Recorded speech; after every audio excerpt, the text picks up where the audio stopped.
Hello साथियों, A to Z classes में आपका स्वागत है। और आज हम लोग पढ़ेंगे, जैसे हम लोगों ने अभी तक क्या क्या पढ़ लिया। संज्ञा पढ़ लिया, सर्वनाम पढ़ लिया, और आज हम लोग क्रिया पढ़ेंगे। जो आपको स्क्रीन पे दिखाई दे रहा होगा, क्रिया। क्रिया क्या होती है, क्रिया के क्या बांटा गया है, किस रूप में बांटा गया है, क्रिया को किस तरह से जाना जाता है, क्रिया का प्रयोग कैसे किया जाता है, ये सारी चीज़ें आज हम जानेंगे कि किस तरह से क्रियाओं का प्रयोग करके हम क्रिया के बारे में उसको अच्छे से अध्ययन कर सकते हैं। तो उसके लिए सबसे पहले हमारे चैनल को लाइक करिए, शेयर करिए, और सबसे उसमें से भी इम्पॉर्टेंट, सबसे मुख्य महत्वपूर्ण चीज़ें हैं तो आप हमारे चैनल को सब्सक्राइब करिए। सब्सक्राइब करेंगे, नोटिफिकेशन आप तक पहुंचेगी, वीडियो आप तक पहुंचेगी, और वीडियो देखने से आपको लाभ मिलेगा। तो लाभ लेने के लिए आपको सब्सक्राइब करना ही करना पड़ेगा, जिससे नोटिफिकेशन पहुंचती रहे समय समय से आप तक। तो अब बात करते हैं क्रिया। स्क्रीन पे दिख रहा है क्रिया। क्रिया होती क्या है? सबसे पहली बात, क्रिया होती क्या है? बहुत सारे लोग अपनी अपनी बातों कमेंट के माध्यम से, और सबसे पहले तो और लोगों को, जितने लोग अभी जुड़े हैं, पहले क्लास को अन्य लोगों तक फॉरवर्ड करें। तो जितने लोग अभी तक जुड़े हैं, ये सारे लोग इस क्लास को अन्य ग्रुप में फॉरवर्ड करें, जिससे और भी लोग जुड़ सकें, और भी लोग वीडियो से लाभ ले सकें। तो जितने लोग हैं, एक बार मैं फिर कह रहा हूँ कि वीडियो को शेयर कर दें, तब क्रिया जान लेते हैं। जल्दी से कर दें, 10 सेकंड ले लीजिए, इसको जल्दी से फॉरवर्ड कर दीजिए अन्य ग्रुपों में। अपने दोस्तों को कॉल करके वगैरह को जोड़ लीजिए कि अधिक से अधिक लोग इस वीडियो का लाभ ले सकें। अब बात करते हैं क्रिया। क्रिया होती क्या है? भाई, आम बोलचाल की भाषा में ही हमको क्रिया जाननी है। क्या क्रिया होती है? अरे बहुत सारी चीज़ें, अभी आप बताइए ना। चलना, रोना, हंसना, गाना, ये क्या है? हमारी क्रियाएं तो ही हैं, यही तो क्रिया होती है। तो क्रिया कहा किसको जाता है? कि जिस कार्य में हम कर रहे होते हैं उस कार्य को ये चिन्हित करता है। जिस कार्य को हम कर रहे होते हैं उस कार्य को चिन्हित करता है, वो क्या कहलाता है? वो क्रिया कहलाती है। कि जिस भी कार्य को हम पहचान दिलाते हैं, उस वाक्य को पूरी पहचान दिलाते हैं कि ये चीज़ें हैं, ये क्रियाएं हैं। इन क्रियाओं के माध्यम से हम पूरे सेंटेंस को अच्छी तरीके से परिभाषित कर सकते हैं। तो कहते हैं क्रिया के भी मूल रूप होते हैं। क्रिया के कितने होते हैं? कई ठो मूल रूप होते हैं, और उन मूल रूपों को हम धातु कहते हैं। क्रिया के, जो यहाँ पे कह सकते हैं, क्रिया के मूल रूप को धातु, क्रिया के मूल रूप को धातु कहते हैं। धातु किसे कहते हैं भाई? जिससे वो चीजें बनी होती हैं, जिससे किसी शब्द का निर्माण होता है, उसको धातु कहते हैं। मुख्य रूप से कहते हैं ना, भाषा किस धातु से बना है? भाषा शब्द जो है किस धातु से बना है? तो भास। तो भास क्या कहलाता है भाई? भास क्या कहलाता है? धातु कहलाती है। यानी उसकी मूल रूप की व्याख्या की जाती है, उसको धातु कहते हैं। जो उसके मूल रूप को जानी जाती है उसको धातु कहते हैं। जिससे किसी चीज की उत्पत्ति होती है उसको धातु कहते हैं। तो यही कह रहा है, क्रिया के मूल रूप को धातु कहते हैं। जैसे क्रिया का मूल रूप क्या होगा? जाना, पाना, आना, दाना, पढ़ना, लिखना, चलना, रोना, हंसना, ये बहुत सारी क्या हैं? आपकी क्रियाएं हैं। बहुत सारी क्रियाएं हैं। ये क्रियाएं किससे मिलके बनी हुई हैं भाई? ये जितनी क्रियाएं आपको दिख रही हैं आपको स्क्रीन पे, वो किससे मिलके बनी हुई हैं? ये धातुओं से मिलके बनी हुई हैं। ठीक। और इसमें कहा जाता है कि क्रिया शब्द जुड़ता है तो एक अलग तरीके की धातु शब्द की रचना करते हैं, जिससे उसकी अस्पष्टता नजर आती है, उसके शाब्दिक रूप नजर आते हैं। इस रूप में, जैसे जाना में इनका हम संधि विच्छेद करेंगे तो क्या निकलेगा? इसमें एक तरह से कहा जाए कि क्रिया को पहचानने के लिए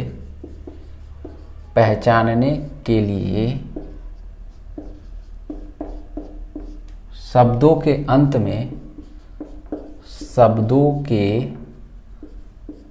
अंत में ना शब्द लगा होता है। ना शब्द लगा होता है। ये ना शब्द क्या होता है भाई?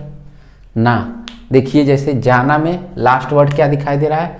ना। पाना में ना, आना में ना, दाना में ना, पढ़ना में ना, लिखना में ना, चलना में ना, रोना में ना। यानी जो शब्दों क्रियाओं के अंत में ना लगा होता है वो समझ लीजिए कि ये इसकी क्रियाएं हैं और ये धातुओं से मिलके बनी हुई। अब इसको धातुओं की पहचान कैसे करते हैं भाई? जैसे जाना है, जा प्लस ना, जा प्लस ना, यानी जा को अलग कर दिया गया और ना को अलग कर दिया गया। और ना यहाँ पे क्या कह रही है? आपको बता रही है कि क्रिया के रूप में, और इसका धातु रूप क्या कह रहा है? जा। उसी तरह अगला है पा धन ना, यानी इसका ना दिखाई दे रहा है। पढ़ना में आ जाते हैं, पढ़ इसका धातु रूप हो गया, ना इसकी क्रिया हो जाती है। यानी इससे मिलके ये बढ़ता है पढ़ से ना, यानी पूरा शाब्दिक रूप इसका कहा जाए तो पढ़ना। लिखना पे आ जाते हैं, लिख इसकी क्या हो गई? धातु हो गई और प्लस ना, इससे क्या बनता है? ना। इसकी क्रिया हो गई, यानी लिख धातु से अगर ना जुड़ता है तो क्या बन जाता है शब्द? लिखना। यानी क्रियाओं की सहायता से हम एक शब्द का निर्माण कर देते हैं। जो धातु और क्रियाओं का जब हम संगम करते हैं, मिलाते हैं, तो एक अच्छे से शब्द का निर्माण कर लेते हैं जो आपको शाब्दिक अर्थ रूप में दिखाई देता है। यहाँ पे देखिए जा का कोई शाब्दिक अर्थ फिलहाल नहीं दिखाई दे रहा है, पा का शाब्दिक अर्थ नहीं दिखाई दे रहा है, पढ़ का दिखाई दे रहा है। मतलब इसके साथ पढ़ भी सकते हैं, अनपढ़ भी हो सकते हैं आगे पीछे लगा के, लेकिन ना जब इसकी क्रिया प्रयोग होती है तो पढ़ना ही पढ़ना होगा। ये नहीं वहाँ कह सकते हैं कि अनपढ़ है, यहाँ इसके शब्द में हम चेंजेस कर सकते हैं। ये यहाँ तक समझ में आ गया? सभी को यहाँ तक समझ में आ गया होगा? कोई दिक्कत अभी तक यहाँ पे इस लाइन में? कोई दिक्कत? अगर दिक्कत हो तो कमेंट के माध्यम से बताइए, कमेंट के माध्यम से बताइए। अब बात करते हैं क्रियाएं कितने प्रकार की होती हैं। क्रिया कितने प्रकार की होती है, किन तत्वों से मिलके बनती है, चाहे कितने प्रकार की होती है, चाहे इसके कितने भेद होते हैं। क्रिया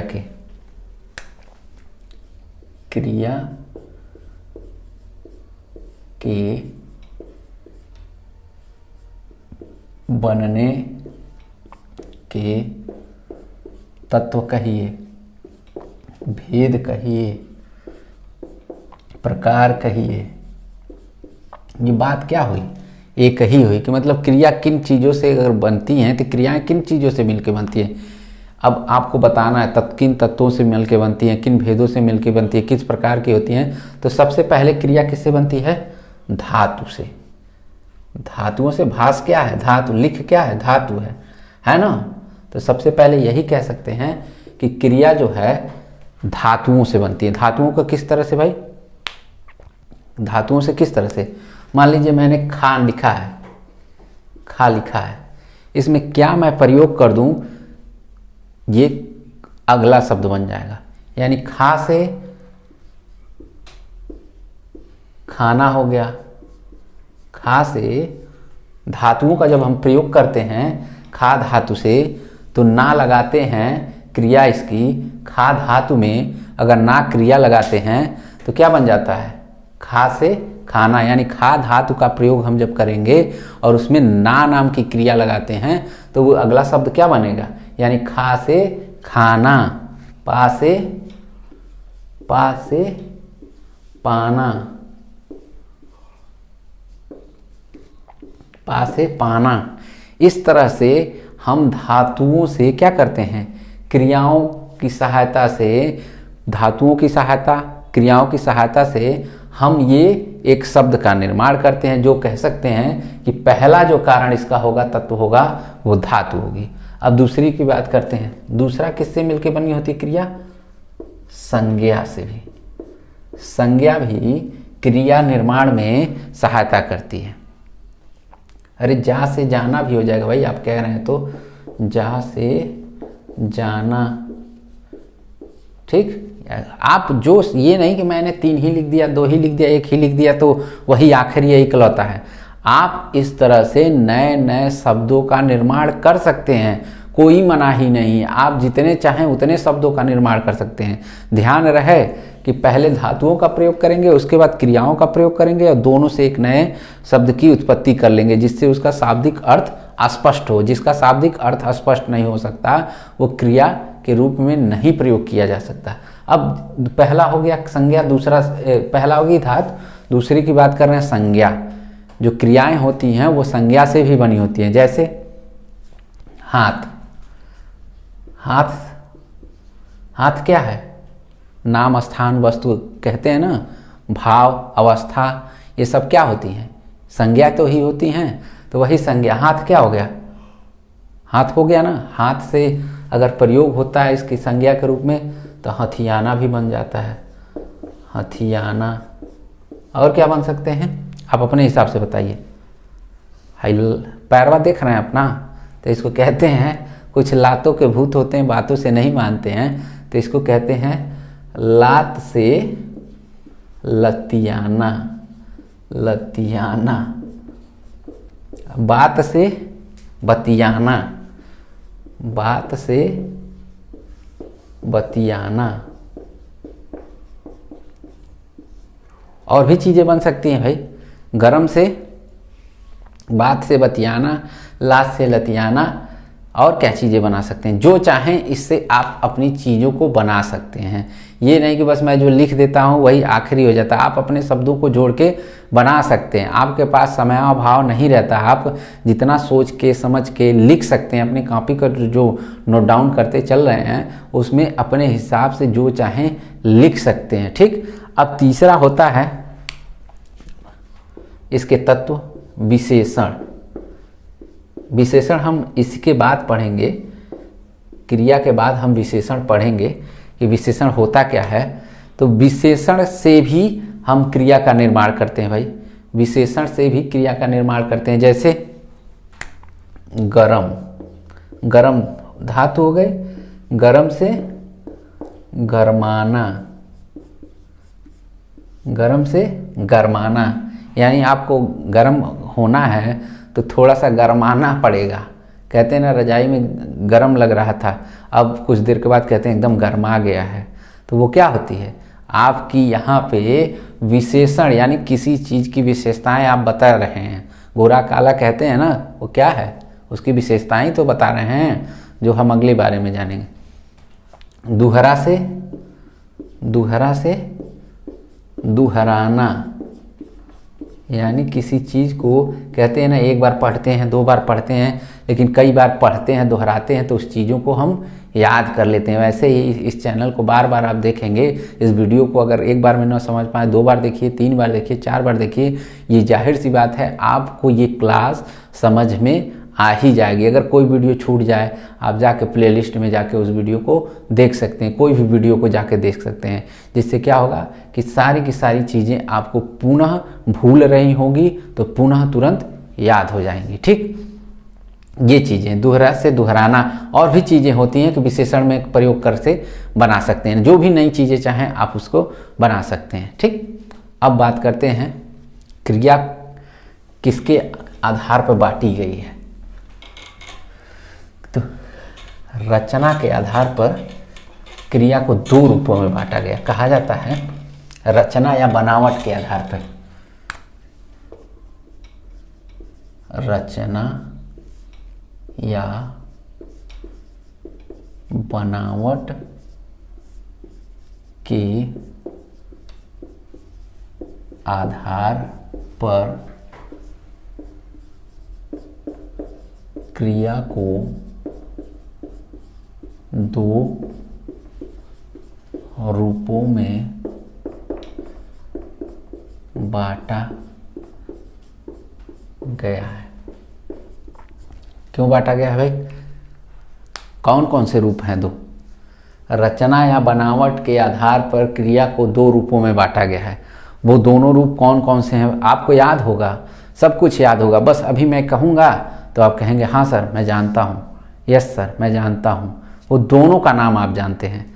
तो पहला है अकर्मक, अकर्मक, और दूसरा क्या है? सकर्मक।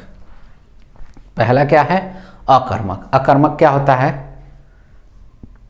अकर्मक क्या होता है? जिन क्रियाओं में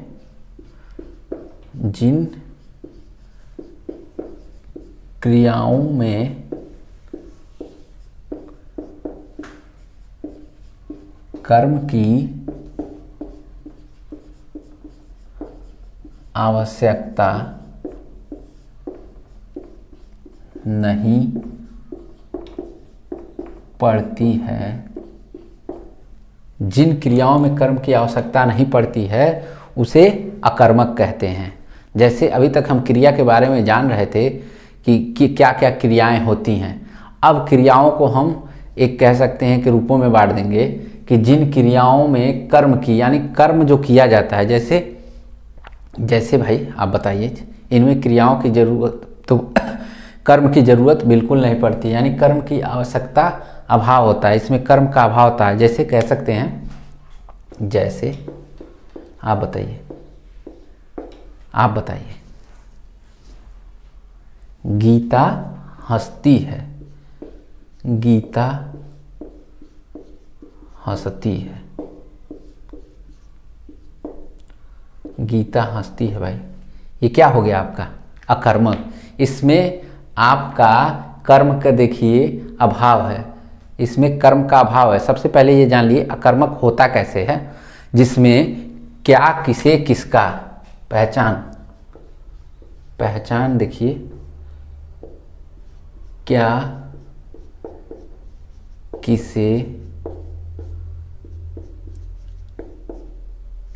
किसका का उत्तर नहीं मिलता,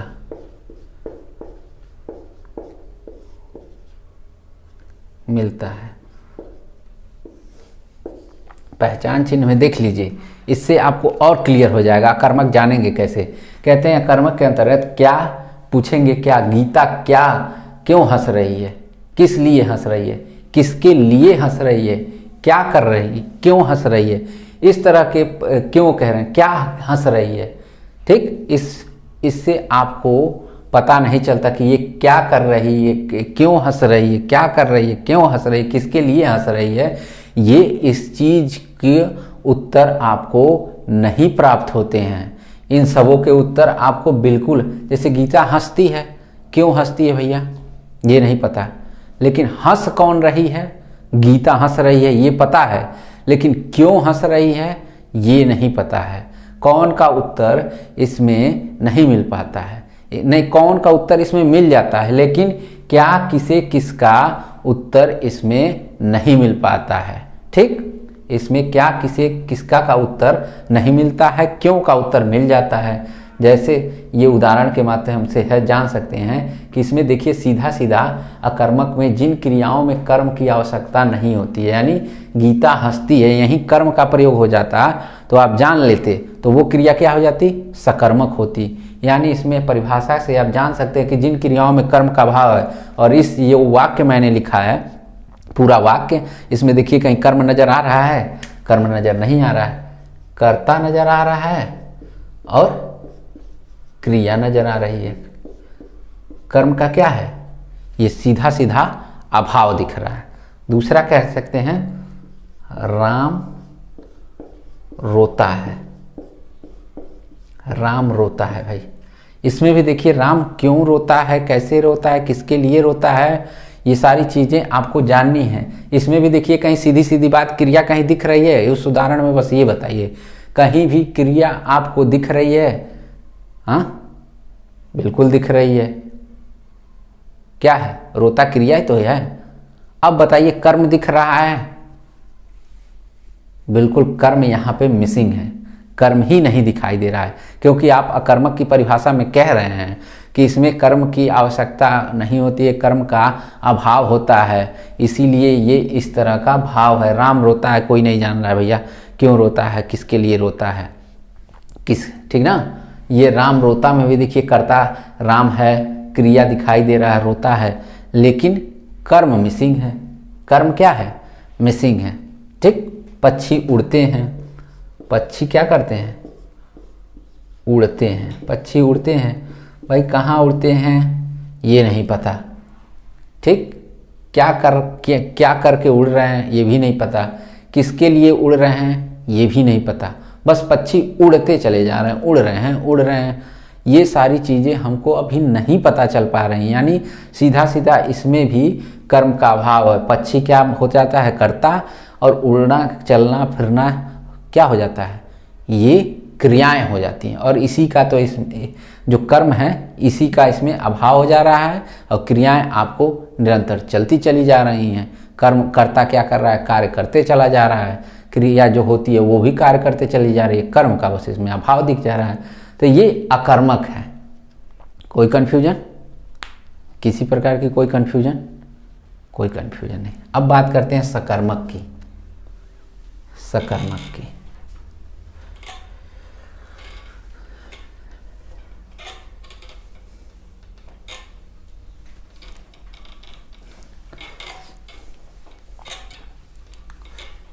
सकर्मक भाई, अकर्मक का सीधा अपोजिट क्या होता है? सकर्मक होता है। अकर्मक का विलोम क्या होता है? सकर्मक होता है। ये चीज़ें बस एक पॉइंट दिमाग में बैठा लीजिए। अगर इन दोनों में से कोई एक याद है और बस ये शब्द आपको याद है कि एक का विलोम दूसरा होता है, तो आपकी पूरी परिभाषा, उसमें जिन क्रियाओं में कर्म की आवश्यकता नहीं होती थी उसको अकर्मक कहते हैं, और जिन क्रियाओं में कर्म की आवश्यकता होती है, आवश्यकता होती है, उसे क्या कहते हैं भाई? उसे सकर्मक कहते हैं। उसे क्या कहते हैं? सकर्मक कहते हैं। इसमें क्या, किसे, किसका, किसको के द्वारा उत्तर मिलता है, के द्वारा उत्तर मिलता है। भाई इसके पहले जो अकर्मक था उसमें क्या, किसे, किसका, इसके द्वारा उसका उत्तर नहीं मिलता था, लेकिन अब ठीक पलट दिया जा रहा है, क्या, किसे, किसका, किसको के द्वारा मिलता है, और अकर्मक में नहीं मिलता था। सकर्मक में इन्हीं सबों के द्वारा उत्तर मिलता है, यानी इसकी पहचान अब क्लियर हो गई। ये भी क्लियर हो गया सकर्मक की परिभाषा के जिन क्रियाओं में कर्म की आवश्यकता पड़ती है, यानी बोलने के लिए, चालने के लिए किसकी आवश्यकता पड़ती है भाई? किसी वाक्य को पूरी तरह बनाने के लिए इसमें कर्म की आवश्यकता पड़ेगी। ठीक। जैसे मैं पत्र लिखता हूँ, मैं पत्र लिखता हूँ, मैं पत्र लिखता हूँ। इसमें क्या हो गया भाई? मैं क्या हो गया? कर्ता। मैं क्या हो गया? कर्ता। पत्र क्या हो गया भाई? कर्म। लिखना भाई क्रिया। यानी यहाँ स्पष्ट हो रहा है कि यहाँ पे कर्म का प्रयोग हो रहा है, यानी मैं लिखता हूँ अगर वर्ड रहता तो अकर्मक के अंतर्गत आ जाता है, यानी उसमें कर्म नहीं पता था। मैं लिखता हूँ अगर सेंटेंस बस होता तो वो अकर्मक हो जाता है, लेकिन यहाँ पे अब पता चल रहा है कि क्या लिख रहा है, इसके में क्या के द्वारा प्रश्न का उत्तर मिल रहा है ना, मैं क्या लिख रहा था। अगर पता लगाना हो कि इस सेंटेंस में मैं लिख रहा हूँ, तो भैया लिख रहे हो तो क्या लिख रहे हो, तो जब क्या लिख रहे हो तो भाई पता चल रहा है ये तो पत्र लिख रहा है, यानी क्या जैसे ही वर्ड आ रहा है उससे ये अगला वाला सेंटेंस बता रहा है, अगला वाला वर्ड बता रहा है कि ये पत्र लिख रहा है, यानी कर्ता कर्म, क्रिया, यानी तीनों चीज़ों का अब स्पष्टीकरण है। यानी ये क्रिया कर्म सहित है, यानी सकर्मक क्रिया है। जैसे और दूसरा देख लेते हैं, मोहन खाना खाता है। मोहन क्या करता है भाई? खाना खाता है। अगर बस रहता मोहन खाता है तो हमको ये नहीं पता होता कि मोहन क्या खाता है। भाई पता नहीं क्या खा रहा, बहुत तमाम तरह के फास्ट फूड आए हैं, वो खाता है, मोमो खा रहा होगा, बर्गर खा रहा होगा, पिज़्ज़ा खा रहा होगा, वो पता नहीं क्या खा रहा होगा, ये आइडिया नहीं रहे। अब यहाँ पे स्पष्ट हो रहा है जब कर्म की व्याख्या हो रही है, यानी कर्ता मोहन हो गया, कर्म खाना हो गया, क्रिया खाता हो गया। तो यानी मोहन क्या खा रहा है भाई? खाना खा रहा है। क्या से इसका उत्तर मिल रहा है? क्या से इसका उत्तर मिल रहा है? मोहन खाना खाता है। ठीक, मोहन क्या खाता है? मोहन क्या खाता है? इसका उत्तर मिल रहा है खाना खाता है। तो जब खाना खाता आ गया तो भाई इसका उत्तर भी, यानी ये भी क्रिया क्या हो गई? सकर्मक हुई। तीसरा देखते हैं, राम स्कूल पढ़ने जाता है। राम भाई कहाँ पढ़ने जाता है? राम कहाँ पढ़ने जाता है? तो स्कूल में पढ़ने जाता है। अगर पूछा जाता कि कहाँ पढ़ने जाता तो बहुत सारे लोग दिमाग लगाते कि भाई शायद कोचिंग चला गया हो पढ़ने, चाहे अपने दोस्त के वहाँ चला गया होगा पढ़ने, तो उसमें ये अकर्मक के अंतर्गत आ जाता है। लेकिन यहाँ पे पूरी तरह कन्फर्मेशन है, यानी राम स्कूल जाता है। क्या करने? पढ़ने जाता है। क्या करने जाता है भाई? स्कूल पढ़ने जाता है। राम स्कूल जाता है। राम स्कूल जाता है क्या करने? पढ़ने। यानी राम कर्म क्रिया, यानी ये कर्ता के रूप में कार्य कर रहा है। कर्म इसमें पढ़ने। राम स्कूल क्यों जाता है भाई? क्यों से प्रश्न, क्या करने जाता है? राम क्या करने जाता है भैया आप बताइए। राम स्कूल क्या करने जाता है? तो आप कहते हैं पढ़ने जाता है। भाई पढ़ने ही तो जाता होगा, तभी तो आप कह रहे हैं। तो ये थी आज की सकर्मक और अकर्मक क्रिया। कल बात करते हैं कि द्विकर्मक और भी यौगिक शब्द हैं, रूढ़ शब्द हैं, इसके जो भी क्रिया के अंतर्गत आते हैं उसके बारे में जानेंगे कि क्या क्या किस तरह से वो चीज़ें हैं। इन शब्दों को तो आप आसानी से अब समझ लेंगे। एक बार और दोहरा दे रहा हूँ कि जिनमें कर्म की आवश्यकता नहीं होती है वो अकर्मक होते हैं, जिनमें कर्म की आवश्यकता होती है वो सकर्मक होते हैं। बस एक लाइन में और बहुत ही आसान से उदाहरण में आपको पहचान चिन्ह भी लिखवा दिया गया कि इस पहचान चिन्ह से आप पहचान भी सकते हैं। और भी क्लासेज इसी तरह से हमारी बनी पड़ी हैं कि जिससे आप और अधिक से अधिक जान सकें। तो आई होप ये क्लास आप लोगों को समझ में आई होगी। और जो लोग लेट से जुड़े हैं उनके लिए भी एक संदेश कि ये क्लास को अन्य लोगों तक फॉरवर्ड कर दें, जिससे अधिक से अधिक लोग देखें। और उनको बता दें कि ये चैनल को सब्सक्राइब कर लें, जिससे बार बार क्लास उनके पास भेजने की ज़रूरत नहीं पड़ेगी। वो सब्सक्राइब एक बार कर लेंगे, नोटिफिकेशन उनके पास पहुंचती रहेगा। और वीडियो को अपने आप टाइम से खोल के शाम 5 बजे ये वीडियो हिंदी की आती है, आप आराम से जुड़ के देख सकते हैं। धन्यवाद।